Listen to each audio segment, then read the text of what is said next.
দর্শক, পূর্বের মতো একই কথা। লং টাইম কথা বলতে হলে অবশ্যই ভিডিওটি দেখতে হবে। শুধু ছোট ছোট শব্দ বাক্য নিয়ে পড়ে থাকলে হবে না। যদি ভালো লাগে অবশ্যই ভিডিওর নিচে ডান পাশে যে সাবস্ক্রাইব অপশনটি আছে, সাবস্ক্রাইব করে আমার সাথে থাকবেন। এতে সুবিধা হলো কি জানেন, যখনই এতে সুবিধা হলো যখনই আপনার ইউটিউব চ্যানেলটা ওপেন করবেন তখন আমার ভিডিও সবাই আপনার কাছে চলে আসবে ইনশাল্লাহ। তো দেখেন, সুমন ইজি ওয়ালা মুইজি। আপনি কাউকে বলতেছেন তুমি ভাত খাবা কি খাবা না, তুমি কি আমার সাথে যাবা কি যাবা না, তুমি আমার টাকা দিবা কি দিবা না, ঠিক আছে? তো এরকম আমরা বলি না? তো এর না কি এটা বলবেন হচ্ছে ওয়ালা। ওয়ালা দুটি শব্দের মাঝখানে ওয়ালাটা ব্যবহার করবেন। যেমন হচ্ছে আমি বলতেছি সুমন ইজি ওয়ালা মুইজি। মু মানে না, ইজি মানে আসা, সুমন মানে সুমন। মানে সুমন কি আসবে নাকি আসবে না। তাহলে সুমন ইজি ওয়ালা মুইজি, সুমন কি আসবে আসবে না। এরপর লিখেছি কি লা হুয়া মু ইজি। লা হুয়া মু ইজি। লা মানে না, হুয়া মুইজি না, সে আসবে না। লা হুয়া মু ইজি, না সে আসবে না।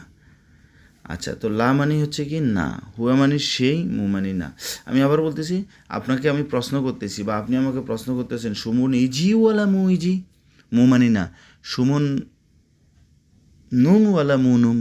সুমন কি ঘুমাচ্ছে না ঘুমাচ্ছে না। তাহলে সুমন ইজি আসতেছে, সুমন ইজি। দেখেন, এখন একটু আমি আলাদা করে বলতেছি।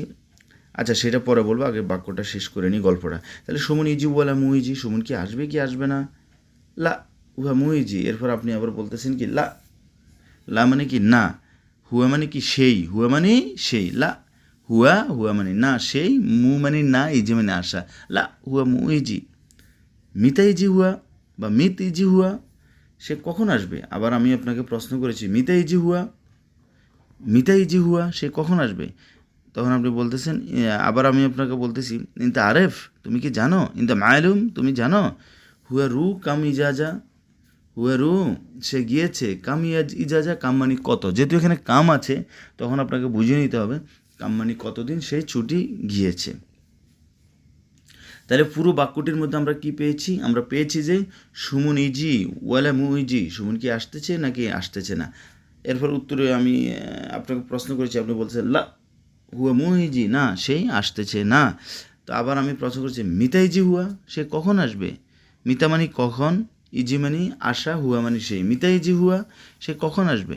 তখন আমি আবার বলতেছি ইনতা আরেফ, তুমি কি জানো। হুয়া রু কামি যাজা ইনতা আরেফ, তুমি কি জানো। যখন ওকে পাচ্ছি না, হুয়া রু কামি যাজা, সে কতদিনের ছুটিতে গিয়েছে। দর্শক, এখন আপনার কাজ কি, এখান থেকে আমরা শব্দগুলো আলাদা করব। প্রত্যেকটি শব্দ আলাদা করে আমরা ছোট ছোট বাক্য তৈরি করব। যেমন দেখছেন ইজি, প্রথমে এখানে কি লেখা আছে ইজি। ইজি মানে কি আশা। যেমন দেখেন,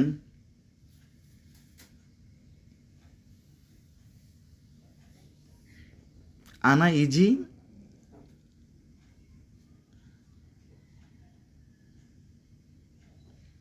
আনা ইজি, আমি আসতেছি। হ্যাঁ, হুয়ারু, সে যাচ্ছে। আচ্ছা, তো সেটা হচ্ছে কি ইজি। আনা ইজি, আমি আসতেছি। হ্যাঁ, হুয়া ইজি, সে আসতেছে। আনা ইজি বুকরা ইনশাআল্লাহ, আমি আগামীকালকে আসবো। বুকরা মানে কি আগামীকাল। আচ্ছা, এরপর লিখেছি দেখেন ওয়ালা। ওয়ালা মানে তো অলরেডি আমি বলেছি, কয়েকটা ভিডিওতে বলেছি নাকি। আমরা দুটি শব্দের মাঝখানে ওয়ালা শব্দটি ব্যবহার করব। এরপর লিখেছি যে মু। মু মানে কি না, মু মানে হচ্ছে না। আচ্ছা, এরপর লিখেছি কি লা। লা মানেও না, হুয়া মুইজি, সে আসবে না। এখন দেখেন মিতা। মিতা মানে কি কখন, খুবই গুরুত্বপূর্ণ একটি শব্দ মিতা। মিতা, মিতাই জিনতা, তুমি কখন আসবা। মিতাই জি হুয়া, সে কখন আসবে। আচ্ছা, এখন দেখেন মিতা সাউই, কখন করবা। মিতা মানে কি কখন। মিতা সাউই, কখন করবা। হাদা শৌগল, এই কাজটি কখন করবা। মিতারু হুনাক, ওইখানে কখন যাবা। হুনাক মানে ওইখানে, মিতা মানে হচ্ছে কখন। মিতারু হুনাক, ওইখানে কখন যাবা। আচ্ছা, এরপর লিখেছি ইনতা আরেফ, তুমি কি জানো। ইনতা আরেফ হুয়া রু কামি যা যা। আচ্ছা, ইনতা মানে কি তুমি, আরেফ মানে হচ্ছে জানা, কাম মানে হচ্ছে কত। ইনতা রু কিন্তু আরেফ তুমি কি জানো হুয়া রু মানে কি যাওয়া, কাম মানে কত, ইজাজা মানে ছুটি। সে কতদিনের ছুটিতে গিয়েছে। Thank you. আল্লাহ হাফেজ। আসসালামু আলাইকুম।